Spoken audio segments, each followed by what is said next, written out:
ప్రభువును రక్షకుడైన యేసు పరిశుద్ధ నామమున ప్రియమైన సంఘం ప్రియమైన బిడ్డలారా మరొక సంఘం దేవుని వాక్యాన్ని ధ్యానించడానికి ముందుగా ప్రార్థన చేసుకున్నాం. ప్రార్థన కృపగల తండ్రి దయగలమైన యేసయ్య బంగారు పాదాలకు లెక్కలేని వందనాలు స్తుతులు స్తోత్రములు. గతించిన రాత్రి అంతా నీ రెక్కల చాటును కాచి కాపాడి సంరక్షించిన దేవా మరొక సమయం సజీవ లెక్కన చేరి ప్రార్థించుండగా వాక్యమైన దేవుడు వాక్యం ద్వారా మాతో మాట్లాడి మీరే మహిమా గంట ప్రభావాలు పొందమని యేసునామమున అడుగుతున్నాం తండ్రి.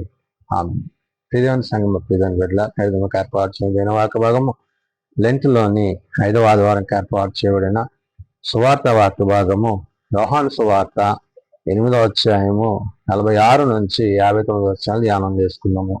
లెంటులోని 5వ ఆదివారం కొరకు ఏర్పాటు చేయబడిన సువార్త వాక్య భాగము యోహాను సువార్త 8వ అధ్యాయము 46 నుంచి 59 వచనంలో ఈ విధంగా రాయబడినవి. నా యందు పాపం ఉన్నదని మీలో ఎవడు స్థాపించును? నేను సత్యము చెప్పుచున్న ఎడల మీరెందుకు నన్ను నమ్మరు? ప్రియదేవుని బిడలారా, ప్రియదేవుని సంగమా, యేసుక్రీస్తు ప్రభు వారు పరిచయం చేసిన దినాల్లో ఆయనను గూర్చిన మాటలను ఆనాడు ఎవరైతే అధికారం కలిగిన ఆ యొక్క యూదులైతే ఉన్నారో వారు తమ అధికారాన్ని గురించి తప్ప ప్రభు యొక్క సత్యాన్ని, ప్రభు యొక్క ప్రేమను వారు అర్థం చేసుకోలేని స్థితిలో వారు ఉన్నారు. ప్రభువు తండ్రి యొక్క చిత్తాన్ని, పరసంబంధమైన విషయాలను చెప్తున్నప్పుడు వాటిని ఏమాత్రమును అంగీకరించక, వాటిని స్వీకరించుటకు వారి హృదయాలను ఆహ్వానించక కఠినత్వాన్ని కలిగిన వారే ఉన్నారు. అంటే వారు అపవాది సంబంధులుగా, వారి బిడ్డలుగా అపవాది ఆలోచనల చేత నిండిన వారే ఉన్నారనే విషయాన్ని పరిశుద్ధాత్మ దేవుడు భక్తుడైన యోహాను ద్వారా ఇక్కడ రాయిస్తున్నాడు. కాబట్టి ఇక్కడ ప్రభు అంటున్నారు, నా యందు పాపం ఉన్నదని మీలో ఎవడు స్థాపించును? నేను సత్యము చెప్పుచున్న ఎడల మీరెందుకు నన్ను నమ్మరు అంటారు. కాబట్టి సత్యమనిగా తండ్రి యొక్క ప్రేమను, క్రీస్తు యొక్క మాట యొక్క ఉద్దేశాన్ని వారు గ్రహింపక వారు అభ్యంతర పడుతున్నప్పుడు ఆ అభ్యంతరాన్ని మరి సరిచేయడం కోసం ప్రభు ఈ విషయాన్ని ఇక్కడ వారి దగ్గర మాట్లాడి ఆయన అంటున్నారు, దేవుని సంబంధి అయిన వాడు దేవుని మాట వినను, మీరు దేవుని సంబంధులు కారు గనుక మీరు వినరని చెప్పాను. అంటే వారిలో వాక్యము లేదు, విశ్వాసము లేదు, ప్రార్థన లేదు, దైవత్వం లేదు. కాబట్టి వారు వినక కఠినులుగాను, వారి హృదయాలు కఠినత్వంగా ఉంటున్నవి అనే విషయాన్ని ప్రభు అక్కడ గుర్తు చేస్తున్నారు. అంటే పరసంబంధమైన, పరలోక సంబంధమైన దేవుని మాటల యందు మనస్కరించేవాడు దేవునితో ఉంటాడు. కానీ మీరు ఆ దేవుని యందు భయభక్తులు లేకుండా మీరు మీ సొంత ఆలోచనల చేత, తలంపుల చేత, అపవాది చేత శోధింపబడుతూ మరి పాపమునకు దాసులై ఉన్నారనే విషయాన్ని ప్రభు అక్కడ గుర్తు చేశారు. అందుకనే దేవుని సంబంధి అయిన వాడు మాట వినును అంటున్నాడు. అంటే దేవుని యందు భయభక్తులు కలిగి ఉండడం వల్ల ఆ మాట విని విశ్వాసంలో కొనసాగుతాడు. మీరు దేవుని సంబంధులు కారు కనుక మీరు వినరని చెప్పాను అన్నాడు. దేవుని సంబంధులు కారంటే వాక్యానుసారంగా వారు జీవించక, వారు ఆత్మను అనుసరించక, పరిశుద్ధాత్మ యొక్క సహాయాన్ని కోరక వారి లోకముతో, పాపముతో, అపవాదితో మరి నివసించేవారే ఉన్నారనే విషయాన్ని ప్రభు అక్కడ గుర్తు చేశారు. అందుకు యూదులో నీవు సమరయుడవు, దయ్యము పట్టిన వాడవును అని మేము చెప్పు మాట సరియే కదా అని ఆయనతో చెప్పగా అలా అంటున్నారు. ఏమని? యూదుడవు అంటే ఏంటి? ప్రభువుని దేవుని కుమారుడిగా ఆ ప్రభువు యొక్క మాటలు వారు అంగీకరించడానికి వారి హృదయాలు ఏమాత్రమును ఆహ్వానింపని పరిస్థితి వారు కలిగి ఉన్నారు. అందుకు యూదులు ఏమంటున్నారు? నీవు సమరయుడవు, దయ్యం పట్టిన వాడవు అంటున్నాడు. అంటే నువ్వు దయ్యం పట్టిన మనిషివి, నువ్వు సమరయుడు, నీవు మాకు చెప్పేదేంటి అన్నట్టుగా ప్రభువుని కూర్చో వారు మాట్లాడుతూ అని మేము చెప్పుట, నువ్వు దయ్యం పట్టిన వాడవని మేము చెప్పుట మాట సరియే కదా అని ఆయనతో చెప్పగా, అంటే నీవు మామూలు వ్యక్తివి కాదు, మనిషివి కాదు, నువ్వు దయ్యం పట్టినోడివి అని ప్రభువుని గురించి అవహేళనగా వారు మాట్లాడుతున్నారు. యేసు నేను దయ్యము పట్టిన వాడను కాను, అవమానపరుచుతున్నారు. అంటే తండ్రి యొక్క ఉద్దేశాన్ని, తండ్రి యొక్క ఆలోచనను ఆయన కలిగి ఆ ఉద్దేశాన్ని ఆయన నెరవేరుస్తున్నప్పుడు వారు దానిని ఆహ్వానించక తృణీకరిస్తూ ప్రభువుని గురించి వాళ్ళు అంటున్నారు, యేసు నేను దయ్యం పట్టిన వాడను కాను, నా తండ్రిని గణపరచువాడను అంటున్నారు. అంటే తండ్రి చిత్తాన్ని జరిగిస్తూ, తండ్రి ఉద్దేశాన్ని నెరవేరుస్తూ, తండ్రి ఏదైతే ఆయనకు అప్పచెప్పారో ఆ బాధ్యత కలిగిన కుమారుడిగా ఆయన ఉన్నాడనే విషయాన్ని, నేను ఉన్నాననే విషయాన్ని ప్రభువుగా గుర్తు చేశారు. నా తండ్రిని గణపరచువాడను మీరు నన్ను అవమానపరుచున్నారు అంటున్నాడు. అంటే ఘనత మహిమ ప్రభావములు తండ్రికి చెందవలసి ఉన్నది కాబట్టి కుమారుని క్రీస్తు ప్రభు వారు తండ్రిని గురించి ఆ మాటలు మాట్లాడినప్పుడు మరి యూదులు దాన్ని ఏమాత్రమును అంగీకరింపలేని పరిస్థితి.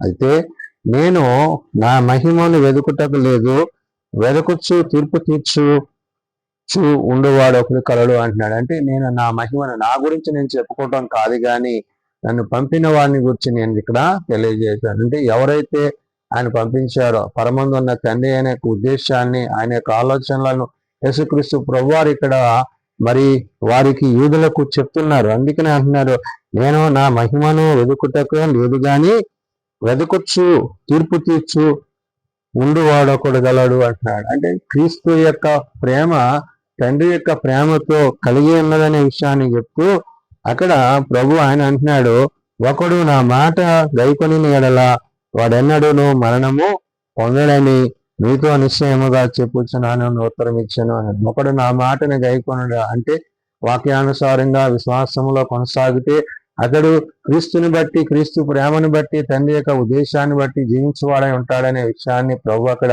గుర్తు చేశారు. అంటే తండ్రిని మహిమపరిచే విధానములో తండ్రి యొక్క మహిమను కూర్చిన ఉద్దేశాన్ని ప్రభు అక్కడ ఆనాడు యూదులకు ప్రభు చెప్తున్నారు. అందుకని అంటున్నాడు, నేను నా మహిమను వెదుకట్లేదు, వెదకొచ్చు తీర్పు తీర్చు ఉండువాడు ఒకడు కలదు అనే విషయాన్ని ప్రభు అక్కడ గుర్తు చేసి అని అంటాడు, ఒకడు నా మాట గైకొని ఎడల వాడెన్నడును మరణము పొందడని మీతో నిశ్చయముగా చెప్పుచున్నానని ఉత్తరం ఇచ్చాను అంటాడు. మరణము పొందడు అంటే జీవము కలిగిన క్రీస్తుని కలిగిన వాడే మరణాన్ని గెలిచి జీవించు ప్రభు వలె అతడు నిత్యత్వానికి కొనుకోబడతాడని ప్రభు అక్కడ వారికి గుర్తు చేసినప్పుడు, అందుకు యూదులు నీవు దయ్యం పట్టిన వాడవని ఇప్పుడు ఎరుగుదము, అబ్రహామును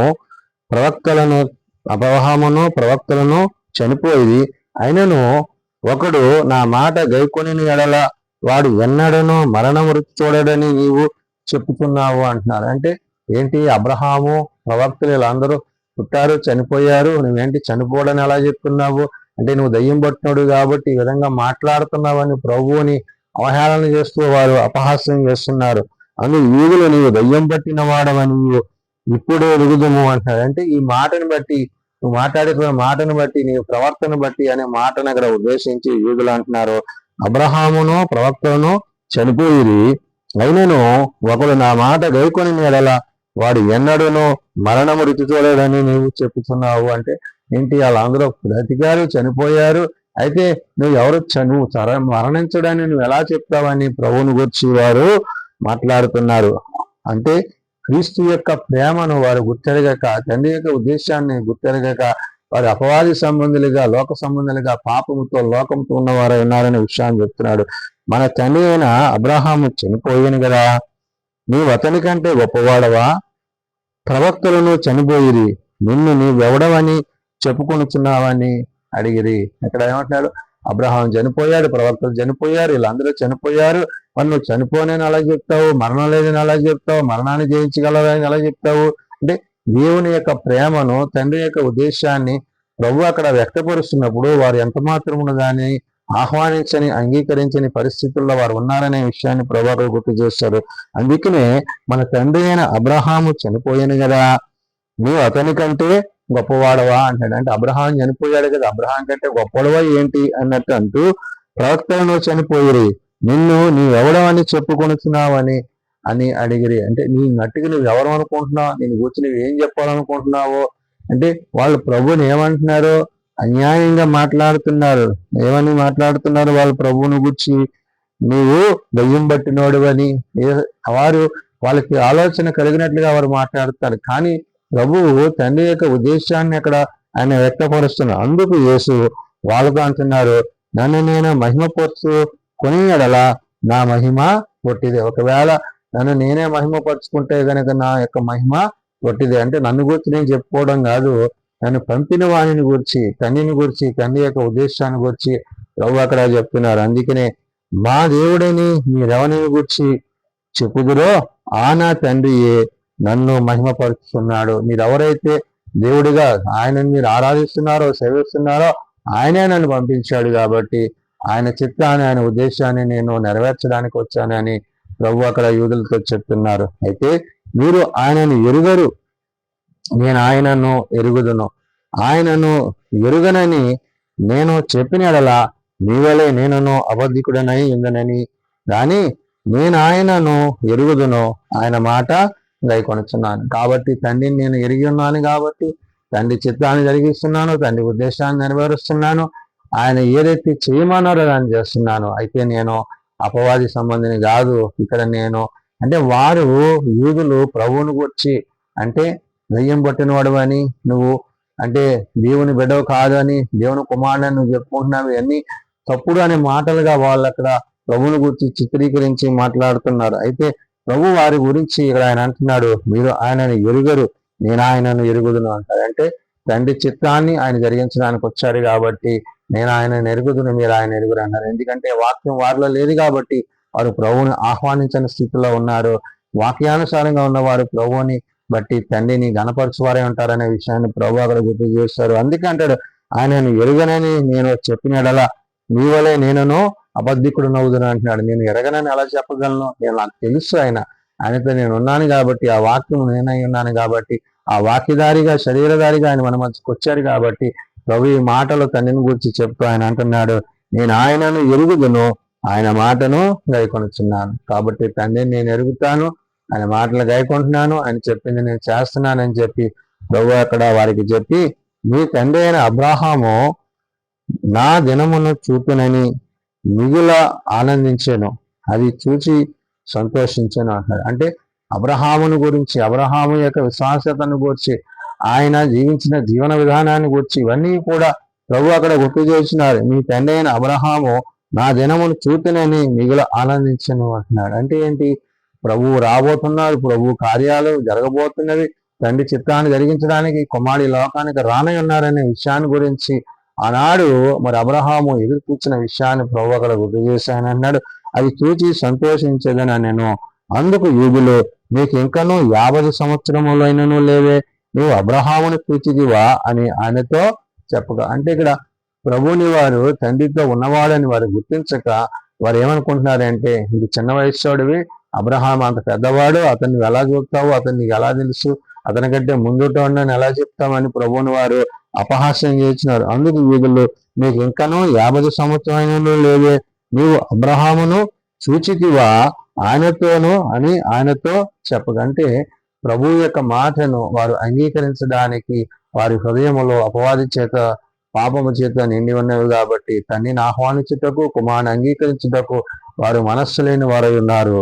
యేసు అబ్రహాము పుట్టక మునిపే నేను ఉన్నానని మీతో నిశ్చయముగా చెబుతున్నాను అన్నాను. అంటే ఆయన పరమందు తండ్రితో ఉన్న విషయాన్ని ప్రభు అక్కడ గుర్తు చేశారు. అబ్రహాం పుట్టక ముందే నేను ఉన్నాను, తండ్రితో ఉన్నాను. అయితే వారు దానిని అంగీకరించని పరిస్థితి, అంగీకరించలేని పరిస్థితులు. ఎందుకంటే యుగ సంబంధమైన దేవత వారి మనోనేత్రాలకు గుడ్డితనాన్ని కలిగించి ప్రభువు యొక్క ప్రేమను వారు ఎంత మాత్రమును అంగీకరించని పరిస్థితులు అక్కడ ప్రభువు గుర్తు చేశారు. కాబట్టి వారు ఆయన మీద రూటకు రాళ్ళు ఎత్తిరి గాని యేసు దాగి దేవాలయములో నుండి బయటికి వెళ్ళిపోయిన. అయితే ఈ విధంగా ప్రభు చెప్తున్నప్పుడు దాన్ని అంగీకరించడానికి వారికి ఇష్టం లేదు. తిరిగి వారు ప్రభువుని చంపడానికి, రాళ్లతో కొట్టడానికి వారు సిద్ధపడినప్పుడు ప్రభు అక్కడ నుండి ఆ దేవాలయం నుంచి ఆయన అక్కడి నుంచి వారికి కనబడకుండా వెళ్ళిపోయిన పరిస్థితి. ప్రియదేవుని సంగమా, ప్రియదేవుని బిడ్డలారా ఆలోచించేయండి. యేసుక్రీస్తు ప్రభువారు తండ్రిని గురించిన మాటలను, తండ్రిని గురించిన విషయాన్ని, తండ్రి చిత్తాన్ని జరిగిస్తున్నప్పుడు